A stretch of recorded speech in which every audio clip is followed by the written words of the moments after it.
साथियों, आप जानते हैं कि समाज में दो तरह के दुश्मन होते हैं। एक आस्तीन के अंदर छुपा दुश्मन होता है और एक सामने खड़ा दुश्मन होता है।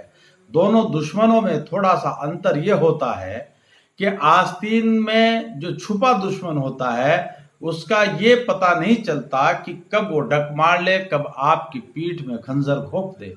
और सामने का जो दुश्मन होता है उससे हम अपना बचाव आसानी से कर सकते हैं, क्योंकि हमें पता है कि सामने खड़ा दुश्मन खंजर लिया खड़ा है। इसी तरह भारत की राजनीति भी है। यहाँ पर दो बड़े राष्ट्रीय राजनीतिक दल हैं, एक कांग्रेस और एक भारतीय जनता पार्टी। कांग्रेस बहुजनों के लिए आस्तीन में छुपा सांप है और भारतीय जनता पार्टी सामने का दुश्मन है। सामने वाला दुश्मन कम खतरनाक होता है और आस्तीन में छुपा दुश्मन ज्यादा खतरनाक होता है। अब इन्हीं सब के बीच भारत में जो मुसलमान है वो सियासत में कोई खास भूमिका नहीं निभाता, वो सिर्फ कुली की भूमिका में सियासत में रहता है कि एक बार भारतीय जनता पार्टी से डरकर कांग्रेस को ऊपर चढ़ा दिया और दूसरी बार उसको नीचे उतार के किसी और को चढ़ा दिया। यानी भारत की राजनीति में मुसलमान कुली की भूमिका में है, उसके सामने कोई टारगेट नहीं। जैसे उत्तर प्रदेश में भाजपा को हराने की खातिर कांग्रेस को लिया है, कांग्रेस को हराने की खातिर समाजवादी पार्टी को लिया है, फिर समाजवादी पार्टी से उतरकर बहुजन समाज पार्टी के पीछे चले गए। इसी तरह पश्चिम बंगाल में ममता बनर्जी का साथ देते हैं और आपका बिहार के अंदर नीतीश या लालू का साथ देते हैं। साथियों, इन सब के बीच भाजपा और कांग्रेस की नीति एक है, दोनों की पॉलिसी एक है, बस उनके अंदाज अलग अलग हैं। एक नरम दल है, एक गरम दल है। इसी तरह इन दोनों पार्टियों से निजात पाने के लिए मुसलमानों ने एक और राजनीतिक दल पर अपनी आस्था जताई और वो था समाजवादी पार्टी और बहुजन समाज पार्टी। देखिए, समाजवादी पार्टी भी आरएसएस का ही एक विंग है। अगर आप इसको गंभीरता से देखेंगे और माननीय मुलायम सिंह यादव जी या उनके बेटे की राजनीति का पूरी व्यवस्था आप देखेंगे, वो भी आरएसएस के इशारों पर ही चलती है। इसी तरह बहुजन समाज पार्टी है। बहुजन समाज पार्टी भी जब मान्यवर साहब काशीराम दुनिया से रुखसत हो गए तो बहुजन समाज पार्टी भी आरएसएस के विंग के तौर पर ही भारत में काम कर रही है। अब उसे बहुजनों से कोई उसका वास्ता नहीं रहा है। बसपा सुप्रीमो डरी हुई है और डर करके अपने सारे फैसले लेती है। यह दुनिया जानती है कि डरा हुआ नेता और बिका हुआ पत्रकार कभी समाज के लिए खुलकर काम नहीं कर सकता, कभी लिख नहीं सकता। वो डरा हुआ रहता है, खौफजदा रहता है। अभी मैं ये बात आपको इसलिए कह रहा हूं कि मध्य प्रदेश के अंदर अभी 3 खाली सीटों पर राज्यसभा का चुनाव हुआ। वहां पर स्थिति क्या है कि मध्य प्रदेश में 230 विधानसभा की कुल सीटें हैं, जिनमें भाजपा के सदस्य 107, कांग्रेस के 92, बहुजन समाज पार्टी के 2, समाजवादी पार्टी का 1, निर्दलीय 4, ये कुल मिलाकर 206 बनते हैं और 24 सीटें फिलहाल किन्हीं कारणों से रिक्त चल रही हैं। ये कुल मिलाकर 230 सदस्यों की विधानसभा है और यहां पर 3 राज्यसभा सीटों के लिए चुनाव हुआ है बीते दिनों और 3 सीटों के लिए भारतीय जनता पार्टी और कांग्रेस से 2-2 प्रत्याशी के तौर पर 4 प्रत्याशी चुनाव मैदान में थे, जिनमें भारतीय जनता पार्टी से ज्योतिरादित्य सिंधिया, सुमेर सिंह सोलंकी और कांग्रेस से दिग्विजय सिंह और फूल सिंह बरैया, ये 4 प्रत्याशी चुनाव मैदान में थे।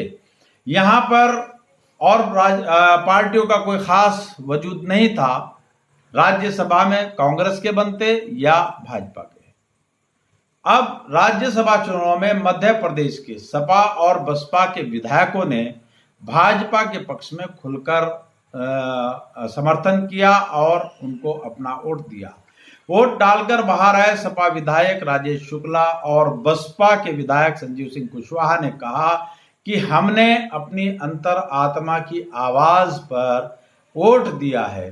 पथरिया से बसपा विधायक रमाबाई पहले ही कह चुकी हैं कि मैं कमलनाथ के साथ ही कांग्रेस के साथ नहीं हूं और मुझे अपने क्षेत्र का विकास करना है।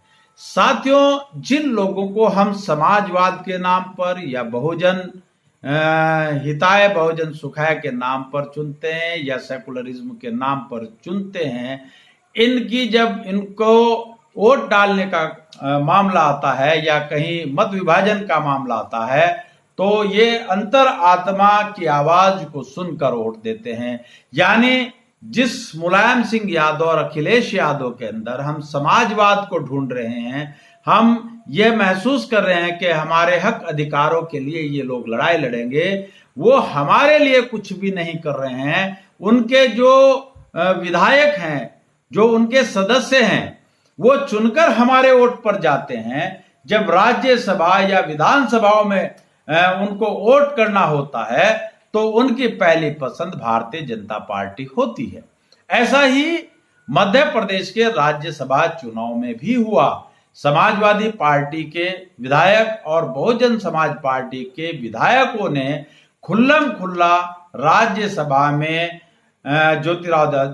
ज्योतिरादित्य सिंधिया और सुमेर सिंह सोलंकी के पक्ष में अपना वोट दिया और वोट देकर कहा कि हमने अपने अंतर आत्मा की आवाज पर वोट दिया है। और ये सपा और बसपा के विधायक ऐसा करें भी क्यों नहीं, जब इनके संरक्षक समाजवादी पार्टी के पूर्व राष्ट्रीय अध्यक्ष, पूर्व रक्षा मंत्री और उत्तर प्रदेश के कई बार मुख्यमंत्री रहे वयोवृद्ध धरती पुत्र माननीय मुलायम सिंह यादव जी लोकसभा में खड़े होकर ये कहते हैं कि मेरी अंतिम इच्छा है कि माननीय मोदी जी ही भारत के 2019 में पुनः प्रधानमंत्री बने।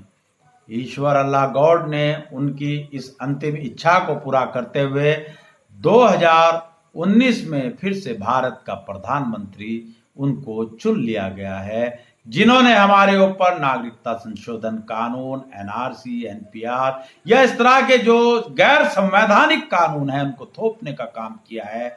जब इनके नेताओं की ये स्थिति है, इनके नेताओं की अंतिम इच्छा है, इनके नेताओं के दिलों में चिंगारी दबी पड़ी है कि किसी तरीके से आरएसएस द्वारा संचालित राष्ट्रीय राजनीतिक दल भारतीय जनता पार्टी और उसके नेता ही सत्ता पर काबिज हों, तो फिर इनके द्वारा बनाए गए विधायक और सांसदों का तो क्या होगा, वो तो खुल्लम खुल्ला मध्य प्रदेश के राज्यसभा चुनाव की तरह खुलकर भाजपा को वोट देंगे ही।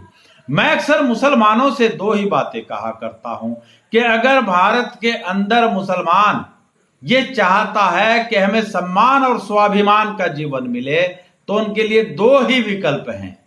और दो विकल्प कौन से हैं कि क्या तो तमाम मुसलमान पूरी तरीके से भारतीय जनता पार्टी के साथ खड़ा हो जाए और भारतीय जनता पार्टी को वोट दे दे, और अगर ऐसा नहीं करता, भारतीय जनता पार्टी का विरोध करना ही है, तो फिर मजलूमों के साथ खड़ा हो और मजलूमों का नेतृत्व भारत के अंदर बामसेव की विचारधारा पर आधारित राष्ट्रीय राजनीतिक दल बहुजन मुक्ति पार्टी कर रही है। अब मेरी बात को सुनने के बाद मुसलमान कहते हैं कि बहुजन मुक्ति पार्टी का तो कोई अस्तित्व नहीं, कोई विधायक नहीं, कोई सांसद नहीं। अरे भाई, जब आप उसको वोट दोगे, आप संगठित होकर और मजलूम में इत्तेहाद का निर्माण करके जब आप एक तरफा वोट दोगे तो दुनिया की कौन सी ताकत है जो आपको या बहुजन मुक्ति पार्टी को सत्ता में आने से रोक देगी। आपका ना तो कांग्रेस आपको सुरक्षा दे पाई, ना समाजवादी दे पाई, ना बहुजन समाज पार्टी दे पाई, ना ही तृणमूल कांग्रेस और राष्ट्रीय जनता दल जैसे राजनीतिक दल भारत में आपको सम्मान और स्वाभिमान का जीवन दे पाए। क्योंकि इनके जो नेता हैं, इनके जो लीडर हैं, वो डरे हुए हैं।